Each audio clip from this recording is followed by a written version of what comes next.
Aí estamos, então. Não vai ficar ao vivo. Então, bom dia, boa tarde, boa noite. Para quem estiver assistindo o Covil do Narrador, hoje eu tenho um convidado aqui para iniciar uma sessão nova no canal, que por enquanto eu estou chamando de Conversa de Bogan, mas de repente eu mudo o nome da sessão depois. Né? Os Bogans são aqueles caras que gostam de um bate-papo, tomando um chazinho com a galera que eles recebem na beira da lareira, dentro do jogo Changeling Dreaming. E foi por isso que eu dei esse nome. O cara que eu convidei aqui hoje é meu ídolo, além de ser um grande amigo. Ele é... Bom, ele vai se apresentar, mas a princípio ele é um baita de um narrador de RPG e também é escritor. Por sinal, eu descobri que ele era escritor depois de já ter feito amizade com ele por meio do RPG. E aí cresceu a admiração pelo cara. Fala aí, Eric. Te apresento. Bom dia aí, pessoal. Bom, eu sou Eric Souza, já assino no RPG há muito tempo como Eric Musashi, né? Sou grande fã do Musashi Samurai. E depois, mais tarde, eu descobri que tinha um Musashi gringo também, do mesmo RPG que eu jogo, que é o Street Fighter, e aí ficou a gente com o mesmo pseudônimo. Mas conheço o Giovanni desde 2009, né? Foi 2009, né? Eu acho que foi 2006 que eu te mandei o... foi por aí, então, que ele mandou um material bem legal, e aí eu conheci o blog dele, divulguei o material dele na minha página, que era adaptação do estilo Kenjutsu e do Kendo, para Street Fighter RPG, e desde então a gente vem se falando, às vezes não muito, né, a gente passou um ano ou mais sem se falar, né, se falava bem pouco, mas de 2016 para cá a gente retomou o contato, assim, e vem jogando junto desde então e produzindo muita coisa junto. Na verdade, eu acho até que durante todo o período que não existia ainda o Facebook, a gente não estava se falando depois era do por e-mail, né? Era por e-mail, né? Exatamente, mas facilitou bastante. Contato primeiro é meio distante, né? Vamos, já que tu contou a história da gente se conhecendo através do Street Fighter RPG, eu quero saber como é que tu chegou nesse RPG que se tornou o teu favorito de todos, né? Primeiro, como é que tu começou? Pois é, assim, nos anos 90, foi quando eu conheci RPG, né? Eu jogava muito game, jogava jogo de tabuleiro e tudo. E aí, quando eu tinha uns 11, 12 anos, em 97, eu conheci o RPG. Eu vi nas bancas uma revista Role Playing sobre Star Wars. E eu comecei a gostar de Star Wars justamente nessa época. Foi quando o pessoal, acho que relançou a trilogia clássica remasterizada, uma coisa assim. E aí eu tive contato e gostei, né? E aí eu comprei essa revista e falei, nossa, o que é isso, né, RPG? E eu achava que a revista era um jogo, mas não, a revista só tinha uma matéria sobre os RPGs de Star Wars. E aí um amigo meu que jogava falou assim, não, a revista não vem com jogo. Não existia isso nessa época ainda, né? Falou, você vai ter que comprar o jogo. E eu fiquei curioso e tal, e acabou que eu não tinha dinheiro, não tinha condições, né? Tinha 11, 12 anos, e jogo de RPG era muito caro nessa época. E acabei deixando pra lá. E aí, em 98, ainda não tinha aquele de 250. Não tinha. E aí, em 98, a Dragão Brasil, que era a única revista brasileira de RPG que passou do número 5, né? Que é a mais famosa, eles sempre falam que foi a única que passou do número 5. E tem centenas de publicações já. Eles começaram a fazer isso, né? De lançar RPG em banca para realidade do brasileiro. Porque um RPG, um livro que custava 1/4 do salário mínimo, não tinha como um adolescente comprar, um adulto mesmo tinha que fazer uma vaquinha, tinha que juntar os amigos, tinha que guardar um dinheiro, a menos que fosse de classe alta, né? E adolescente sem chance, só se os pais pancassem esse hobby aí, né? E aí eles começaram a lançar RPG em banca. E numa dessas eles lançaram um RPG de Street Fighter 03. Eles conseguiram um contrato lá e lançaram Street Fighter, Mortal Kombat, Mega Man, mas o primeiro foi Street Fighter. E eu era muito fã de game, achei que tivesse alguma relação e comprei, né? Só que eu já sabia que existia RPG e tudo. E eu devorei aquela revista lá e comecei a mestrar para meus primos. Eu tinha 13 anos. 13 anos. Não, 3DT era 3DT. A gente jogou algumas sessões e aí eu comecei a comprar Dragão Brasil. Falei, pô, gostei desse negócio, né? Eu quero entrar nesse mundo aí. E aí tinha um anúncio do RPG de Street Fighter no sistema Storyteller, que era o sistema mais famoso dos anos 90 no Brasil, né? Por causa de vampiro. E aí o meu hype foi lá em cima. Eu falei, não, eu vou ter que conseguir isso. Aí eu enchi o saco do meu pai até ele comprar pra mim. Era R$ 15, mas assim, esses R$ 15 seriam hoje em dia fácil aí uns R$ 100, que isso faz 21 anos, né? Eu Mas e ia aí? de bike pra escola pra não pagar o A ônibus. descoberta do Street Fighter RPG mudou tua vida? Mudou. Aí eu entrei nesse sistema de cabeça aí, né? E montei um grupo e joguei com esse grupo mais de 10 anos. E aí teve a questão de criar o site, né? E aí eu conheci um amigo por causa do site, que ele viu no site, ele começou a acessar meu site, Shotokan RPG. E aí ele viu lá que a gente era da mesma cidade, Campo Grande, MS. E assim, é uma capital pequena no interior do Brasil, né? E ele falou, não acredito que esse cara é de Campo Grande. Aí ele entrou em contato comigo, a gente começou a se falar. E ele entrou pro grupo. Depois a gente teve uma banda junto, ele é meu amigo até hoje. E ele nem joga RPG mais, mas ele é meu amigo até Faz hoje. parte de banda? Cara, a gente foi banda de adolescente, né? A gente tocou umas 2, 3 vezes só, mas a gente fez. Que massa! A gente Legal. fez composições e tudo, mas aí sempre teve o problema de não ter um vocalista fixo, né? Que eu toco guitarra, ele tocava bateria e piano, e ele fazia algumas coisas no teclado também. Aí o baixista a gente até conseguia se virar, porque um guitarrista consegue fazer um baixo mais ou menos se não tiver um baixista, né? Mas Sim. cantar já é mais difícil, né? Aí o pessoal rodava muito na banda. Entrava um vocalista, ficava um mês e saía. Aí depois a gente acabou desistindo. Eu fiz só tietagem de uma banda de rock na adolescência, porque eu cheguei a tocar teclado, lá na época era só teclado que eu estava tocando, não tinha começado a estudar violão ainda. E o meu irmão, sim, o meu irmão fez parte da banda, chegou em festival e tudo. Eu só acompanhava os ensaios e ficava sedento. Alguma hora eu vou conseguir tocar alguma coisa para acompanhar essa banda. Mas ninguém queria teclado na banda, então não deu certo. Mas vamos voltar para o assunto do RPG. Depois do Street Fighter, o que tu conheceu? Então, como eu disse, naquela época era muito difícil conhecer RPG, né? Então eu conhecia o que vendia em banca, que era barato, né? Aí eu tinha muita vontade de conhecer D&D, de conhecer GURPS, são sistemas bem famosos. Até hoje o D&D é o mais famoso do mundo, né? Mas não tinha condições, né? E aí eu comprava o que vendia. A Dragão Brasil sempre trazia muita coisa. Eu conhecia o sistema Demon, né? Daemon, como o pessoal fala, mas seria Demon, né? Nessa época, porque era R$ 10 na banca. Por mais que o salário mínimo era R$200, R$10, né? Seriam 50 hoje. Então você consegue comprar. Você conseguia juntar o lanche aí de uma semana aí e comprar lá. Sim. E eu joguei Invasão. Eu gostava muito desse cenário, gosto até hoje. Mas o sistema me quebrou, porque quando você ia evoluir o personagem, ficava tudo bagunçado. O pessoal tava tudo balanceado no mesmo nível. Aí dependendo de como você construiu o personagem, a evolução bagunçava tudo, sabe? E ficava bem desnivelado. Aí o grupo não gostou, a gente acabou voltando para Street Fighter mesmo. Algum dia eu quero fazer um debate exclusivo sobre Daemon para me explicarem por que essa rusga que o pessoal tem com o Daemon ali no nosso grupo ali do Street Fighter, porque eu até hoje não captei essa coisa assim, sabe? Eu já dei uma olhada de novo esses dias, eu estava lendo de novo o Arcanum. Eu tenho a primeira edição e xerox de algumas páginas da segunda que eu fiz o upgrade e fiquei tentando captar assim, o que será, né? Porque na primeira edição o problema era a construção do personagem, que tu construía um personagem extremamente fraco no início. Tu fazia um teste de caminhar na rua e tu tropeçava. Era uma coisa ridícula. A segunda edição já corrigiu isso, só que aí deu um salto muito grande. Mas a evolução me parecia, pelo menos na época que eu jogava, parecia justa. Então eu quero ver ainda algum dia, principalmente com o Thiago Rosa ali, que vive chinês. Ele pode me explicar. Eu odeio. Pegando o gancho nesse assunto aí, eu acho que as pessoas são muito injustas quando elas analisam sistemas. Porque eu acho que o sistema Daemon, ele evoluiu sim. Eu comprei, inclusive, esses dias o Imortal, que foi lançado pela Mitsukai, mas uso o sistema Daemon, porque eu gosto de Highlander, sou fanático por Highlander.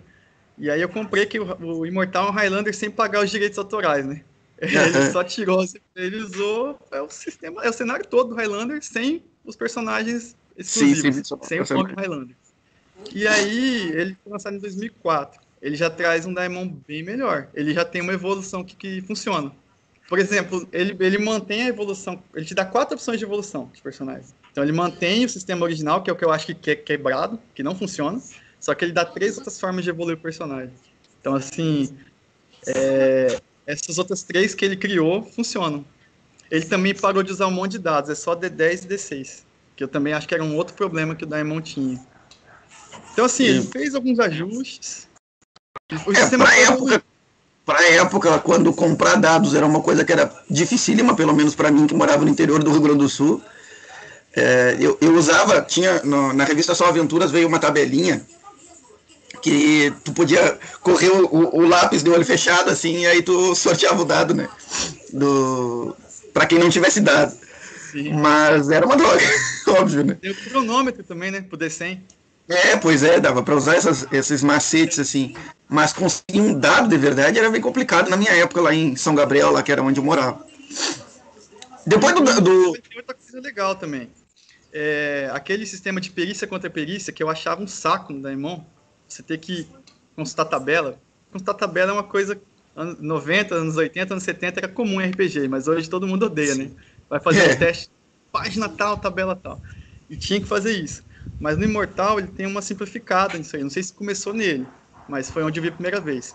Por exemplo, você vai testar perícia contra perícia, você pega a diferença e soma 50%.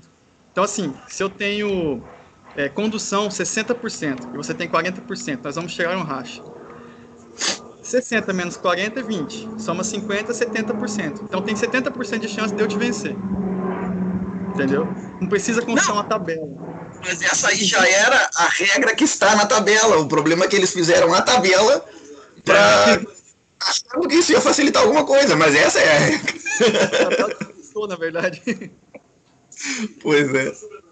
Mas aí o ponto que eu queria chegar é que assim, talvez o Daemon não tenha tido tempo de evoluir. Porque assim, você pega o D&D, vamos comparar então o Daemon que você falou que você anda e tropeça, né, e cai no chão, com o D&D de 1974, que tinha muita coisa ruim, que então, ele foi evoluindo com o tempo, ele foi, né, D&D, ele foi ficar bom depois de 20 anos.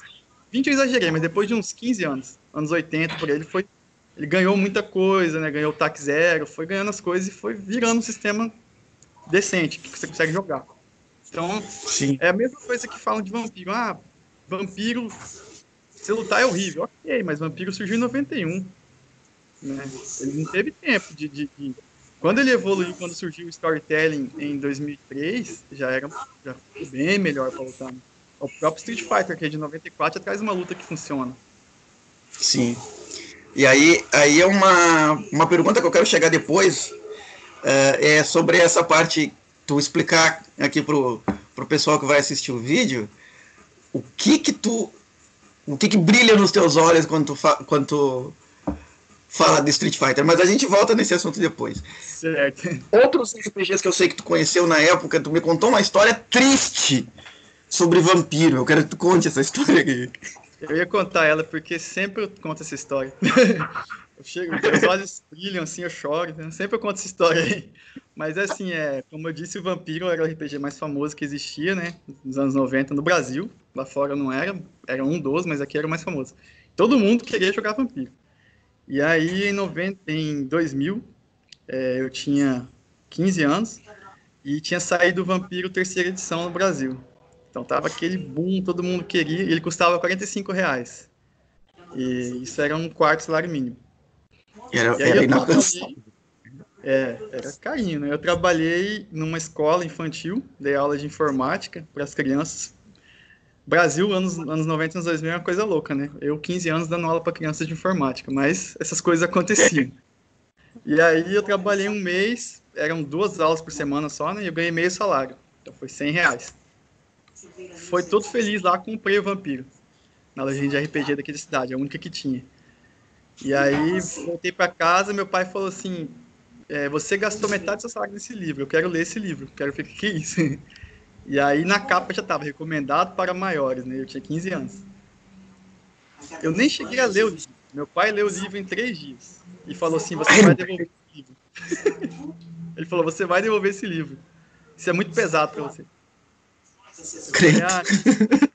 E assim, essa não teve argumento. Tentei argumentar, ele bateu o pé e falou, não tem mais conversa, você vai devolver esse livro. E aí eu voltei na lojinha lá. Conseguiu a devolução do dinheiro. Eles não aceitavam a devolução, né? Aí ele falou assim, ó, você pode trocar por outra coisa. Eu troquei por 8 D10, eu tinha só um D10, fui pra 9 D10 nessa época, e um mangá importado. E foi isso aí, foi essa história triste aí. De repente foi esse o motivo que tu acabou ficando tão grudado no Street Fighter, porque ele era o storyteller que tu conseguia ter. Pode ser. Eu acho que agora também já vem desde a base que eu tive, assim, né? Porque eu sempre gostei de coisa japonesa, artes marciais e tal, desde pequeno, né? Tipo, eu cresci vendo Jaspion, vendo Jiraiya. Minha mãe conta até hoje que eu chorei quando o Giban morreu, que eu tinha 4 anos. E aí, no outro dia, quando falou ressurreição de Giban, ela queria quebrar a televisão, porque ela ficou o dia inteiro me consolando porque o Giban morreu. E aí, no outro dia, ele ressuscitou, né? Então, assim, eu já curtia muito essa coisa. Aí, já videogame, sempre foi Street Fighter, King of Fighters, né? Então, acho que entrou essa vibe marcial e oriental, assim. Talvez se eu tivesse jogado Vampiro, eu tivesse ficado um tempo nele, mas depois eu acho que eu voltaria. Eu tô há 20 anos, né, no Street Fighter, então acho que eu não ia sair daí, não. E sem enjoar. Sem enjoar. Sem enjoar. Não, me diz aí, não então, é sem enjoar, né? Eu fiquei uns 6 anos, né? Fiquei uns 6 anos sem jogar. O que que faz Street Fighter ser tão especial? Essa é uma coisa interessante, que as pessoas... Ele virou cult depois que ele foi descontinuado, né? Tanto é que teve até um artigo da Vice, uns 2 anos atrás, que falaram assim, muito estranho para viver, muito raro para morrer. Que foi uma coisa muito louca que os caras resolveram fazer, né? Os caras estavam... O Steve Vick, que é um dos autores da White Wolf, ele falou que ele estava no intervalo de mago, ele ia jogar fliperama do lado da... Ele estava escrevendo para o mago. Quando ele ia tirar o intervalo, ele ia jogar um fliperama do lado da sede lá da White Wolf. E aí ele chegou para os caras da White Wolf e falou assim, ó, a gente tem que fazer um RPG disso aqui, cara. E assim, eu acho que, respondendo a sua pergunta, eu acho que é o sistema de combate, o principal. Que é uma coisa muito fora da caixa, principalmente para 1994. Mesmo 1999, quando chegou aqui. Que é um combate tão complicado que a gente reinterpretou várias vezes, né? E descobriu que a gente estava errado, que estava certo. Porque ele foge da lógica do RPG de meu turno, seu turno, turno dele. É todo mundo se batendo junto ao mesmo tempo. Então, inclusive, essa semana, quando nós estava na aventura lá do Pau Pau Café, a gente fez uma reinterpretação de novo. Pois é. Você vê uma coisa que é discutida 25 anos depois, né? Então, eu acho que o principal ponto é esse. Eu acho espantoso. Sim, o sistema, ele tem toda essa questão de possibilitar grandes estratégias, tanto no nível tático, né, no momento do combate, quanto na questão da construção de personagem. Mas essas reinterpretações nunca te levaram a ficar assim, puto da cara, tipo, mas que droga, essa regra não era assim.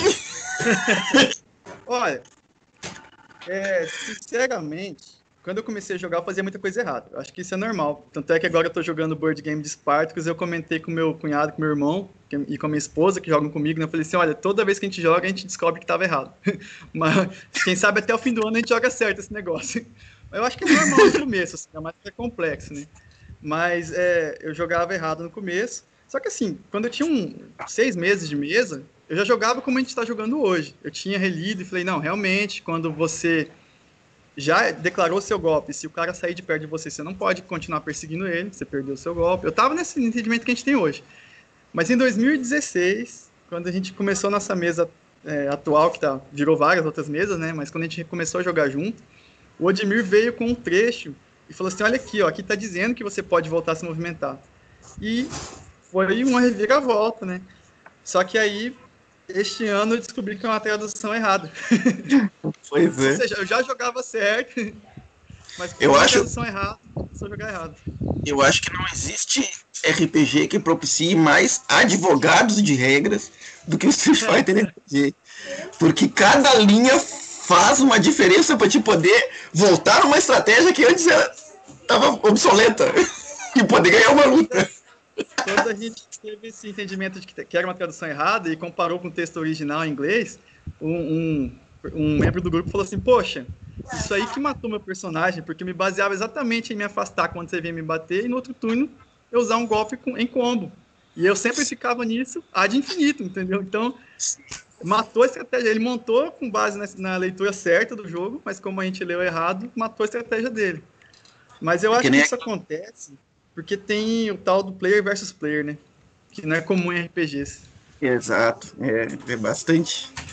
Fica todo mundo pegando naquele ponto que te favorece e tal, porque você vai enfrentar o outro jogador em algum momento. Na primeira mesa que eu mestrei de Street Fighter, que eu acho que na realidade foi a única mesa que eu mestrei presencial do Street Fighter, porque eu não tive... Não, tive outra depois, mas foi muitos anos depois. Mas a primeira mesa que eu mestrei, tinha uma questão assim, ó, um dos jogadores, ele fez um personagem que era muito voltado pro roleplay, e ele se arrependeu totalmente disso depois. Porque ele fez um personagem e tal. E aí, quando ele chegava no combate, ele era muito ruim na arena. Ele se dava bem em combates contra os bandidos, né? Então, gerou uma rivalidade entre ele e o outro personagem. E acaba acontecendo isso também, né? Porque tu faz um personagem que tem uma determinada estratégia e tu fica louco de vontade de fazer um X1 ali, como dizem nos jogos eletrônicos, né? Fazer um X1 contra a galera da mesa pra ver quem é o melhor, né? Fica uma coisa meio... Pokémon, eu sou o melhor treinador de personagens do Street Fighter. Eu acho que isso é um problema do Street Fighter, porque ele é um jogo, assim, muito punitivo com quem monta mal o personagem, muito tático, e assim, em teoria, ele era um jogo para adolescentes, novos jogadores, porque o White Wolf só fazia material para adultos, né? E no Street Fighter eles falaram, não, vamos fazer um público novo. Foi a época que surgiu o First Quest também do D&D, todo mundo tava louco para arrumar um público novo, renovar o público do RPG. Só que eu acho que ele precisa de maturidade dos jogadores para funcionar bem. Porque assim, você vê que na mesa que a gente tava, o personagem do Odmir odiava o personagem da Jéssica, eles viviam se batendo, só que assim, os jogadores faziam acontecer de um jeito massa, eles se divertiam vendo essa rixa, entendeu? Eles não ficavam disputando de verdade, eu tenho que ganhar de você, entendeu? Sim. Eles se divertiam com essa rixa. Eles disputavam até quem bebia mais e tal, sabe? Era divertido. Mas isso é coisa de jogador maduro. Quando você está começando no RPG, você não consegue separar, né? Mas uma das coisas que eu percebi com o Street Fighter, acho que mais do que com outros jogos que eu participei, que o grupo faz toda a diferença. Eu não... Claro que eu já vi, assim, essa diferença também em D&D, Changeling, enfim. Mas no Street Fighter, tu tem um grupo que tu possa confiar que o pessoal não vai estar te sacaneando, faz muita diferença. Nós jogamos sem a presencialidade, que poderia ter aquele momento de jogar a carta na mesa, que faz diferença pro sistema. E mesmo assim a gente vai tranquilo, ninguém discute, não, tu já tinha declarado e toda aquela coisa, não tem essas brigas tipo quem correu, quem bateu, né? Sim. E o Street Fighter é um jogo que precisa disso, né? Pra não disfuncionar. Porque senão estraga o sistema. Ah, não, já joguei a carta, não pode declarar mais agora, não sei o quê. Eu digo, não, mano, não é bem assim e tal. Sim. No sistema precisa dessa confiança, né? Ele é o RPG mais board game que eu já joguei, né? Pois não sei você, mas pra mim ele é o RPG mais board game. E o board game é um jogo contra todo mundo, né? Tem os cooperativos hoje, mas em tese é todo mundo contra todo mundo, né? Já que você tocou no assunto do board game, vamos falar dos outros jogos que você joga além de RPG. Eu não sou muito do universo de jogos. Tem gente que joga 300 board games, a pessoa tem uns 30 em casa, sabe? Eu nunca tive esse acesso, né? Volto novamente na questão da grana. E aí, quando eu tive grana, eu não tinha mais tempo, porque eu já estava trabalhando muito e cuidando de filho e tudo, né? Mas, assim, eu sempre joguei desde pequeno War. Isso dava muita briga. Sempre deu muita briga. Mas de board games mais elaborados... eu tô jogando muito Spartacus agora, conheci por causa da série, mas o jogo é muito bem feito, assim, você se sente no clima da série. E além de RPG, eu acho que eu sou um cidadão comum. Jogo truco, jogo buraco, jogo pife, jogo war, jogo banco imobiliário, jogo videogame. Eu acho Me diz uma coisa. Sou nerd mesmo no RPG. Para fazer como o nosso gancho para terminar aí o bate-papo, fala para mim do cenário que tu criou nos teus livros e por que até hoje tu não mestrou para nós esse cenário? Pois é. Eu vou responder ao contrário as perguntas, né? Eu não mestrei ainda porque eu não adaptei um RPG. Eu tentei uma vez e deu muito trabalho e eu parei, né? Mas esse cenário é uma coisa curiosa, assim, até nisso, o fato da página de Street Fighter RPG foi o pontapé inicial, porque eu fazia fanfics lá, das campanhas que a gente jogava. E um fanfic que eu fiz lá, chamado Conspiração Total, teve muitos fãs. Então, assim, até hoje o pessoal fala assim, eu li esse fanfic 3 vezes. Aí, quando eu publiquei um livro, o cara falou assim, se você publicasse esse fanfic, eu comprava. Eu não posso, né? Fanfic, né? Sim. Mas aí eu comecei a gostar de escrever nessa época. Peguei gosto. E aí isso foi mais ou menos em 2002. Aí em 2003 eu queria fazer uma história minha. Eu falei, não, tem que escrever uma história minha. Inicialmente ela seria no mundo contemporâneo, seria uma história genérica de aventura, assim, artes marciais. Até que um colega meu, que jogava RPG ocasionalmente comigo, ele entrou numa seita, cara, uma seita esotérica chamada Gnosis. E ele queria me convencer a entrar nessa seita de qualquer jeito. Então. Ele me mostrava sites dessa seita e sabe o que me interessou nessa seita? Não foi nada das doutrinas deles. Foi a mitologia que eles tinham de um passado do nosso planeta. De Atlântida e tal. Eles tinham uma mitologia, tinha uma rainha deusa que vivia milênios fazendo cirurgias com glândulas endócrinas de pessoas que iam para sacrifício. E tinha toda uma sociedade e tal. E eu falei, cara, isso aqui dá uma história, hein? E aí eu comecei a entrar nisso daí, entendeu? Eu entrava no site só para pegar as histórias deles, que eles tinham muita influência também. E ele achando que estava te convertendo. Achando que estava me convertendo, falando que eu ia pro retiro com eles lá e tal, mas eu estava só vendo o site para fazer meu livro. E aí eu comecei a ter muita influência, assim, desses autores esotéricos, porque eles têm muita coisa interessante de passado mitológico, entendeu? Sim. Inclusive, o Robert Irving Howard, o autor do Conan, certamente ele lia esses caras também, porque muita coisa que ele usou na era iboriana é semelhante. A questão de ter vários cataclismos em sequência, tinha uma civilização, ela evoluiu, aí teve um cataclismo. Isso é muito da teosofia, da Blavatsky, né, e do pessoal lá, o Gurdjieff, esse pessoal aí.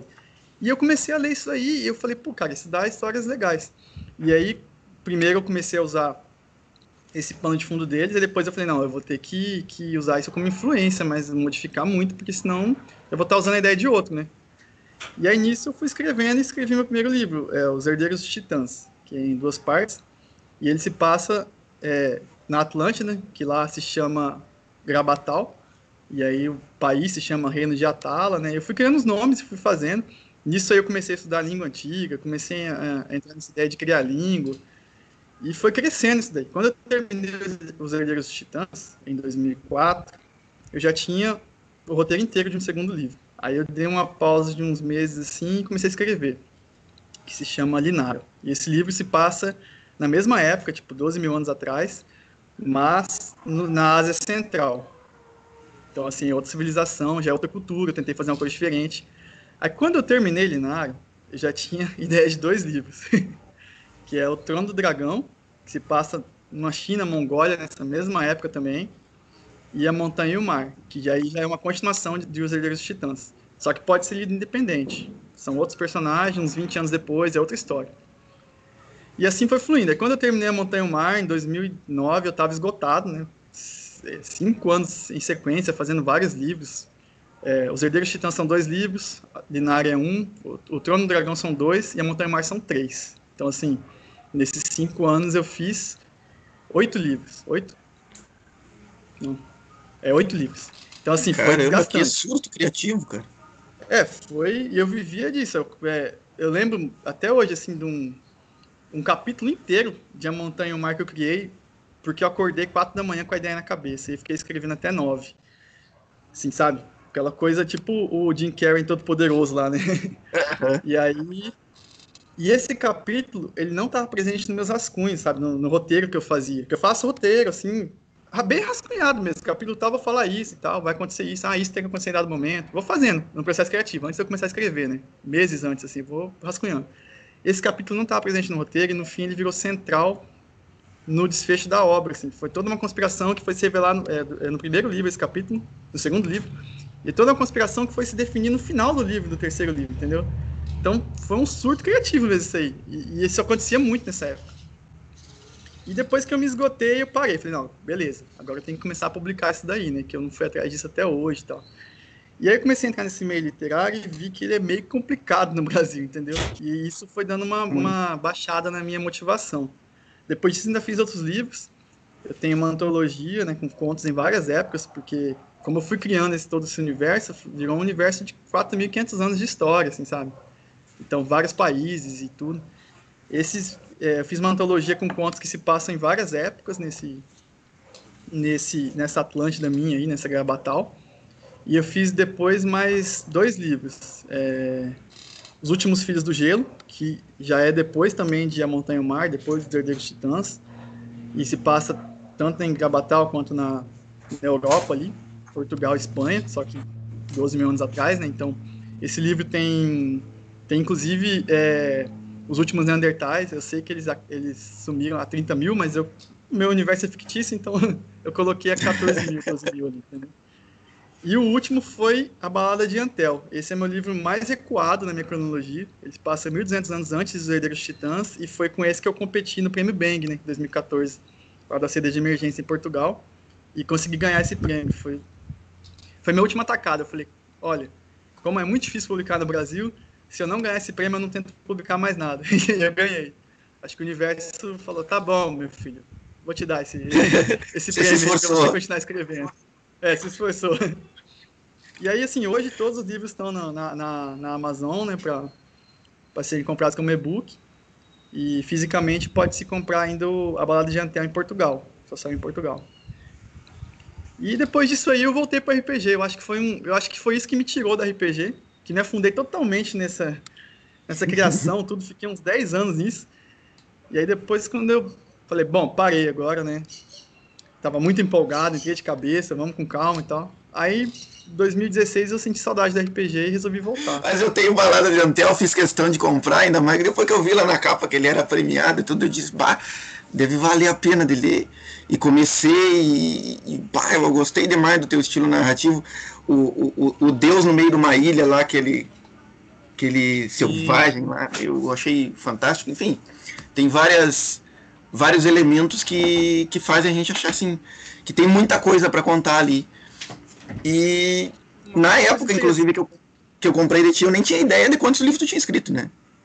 Sim. Uma coisa interessante disso sobre A Balada de Antel é que, assim, até um conselho para quem está escrevendo, quem quer escrever, né? Ele foi meu 11º livro, entendeu? Sim, seria a 6ª história, né? Porque tem uns que eu dividi em 2 e tal, mas, assim, olha o tempo que eu demorei para escrever esse livro, que você está elogiando, entendeu? Então, assim, foi 10 anos, passou certamente daquele marco de 10 mil horas fazendo algo para virar bom e ficar bom em algo, entendeu? Eu li muita coisa. Eu lembro, assim, que eu comecei a ter contato com outros escritores, então tem livros que ensinam a escrever e, assim, eles são importantes. Assim, eu lembro muito bem, tem uma coisa que eu usei em Balada de Antel, que é de Um Poderoso Chefão, o estilo da narrativa. Você aponta uma cena, uma coisa bizarra, e aí depois você retorna e conta como chegou a esse ponto. Isso é uma coisa que é diferente de você contar linearmente, entendeu? Eu usei um capítulo. No Poderoso Chefão eu usei um capítulo também. O capítulo começa, o cara acorda, tá a cabeça do cavalo dele na cama dele, do lado dele. O cavalo de corrida lá, sabe, era o orgulho da vida dele, esse cavalo. E aí você fala, nossa, o que tá acontecendo? Só que aí ele vai contar por que aconteceu isso, entendeu? Então, assim, ele não fez o que os Corleone queriam, sabe? Foi acontecendo uma situação toda que chegou até aquele ponto. Que foi então, assim, tem muito estilo. O estilo de narrativa que tu fez também no Rito de Passagem, né? Isso, naquele quadrinho. Exatamente. Rito de Passagem surgiu depois também.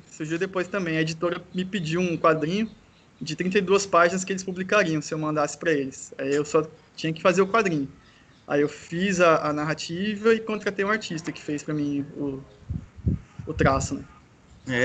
Eu inclusive até te contei esses dias, né, que eu tive que ler 3 vezes para me dar conta dessa não linearidade da história, mas eu achei bacana. Depois que eu me dei conta que o começo era, na verdade, uma situação e depois a história conta como se chega lá, né? Mas então tá, Eric. Gostei muito de bater esse papo contigo aqui.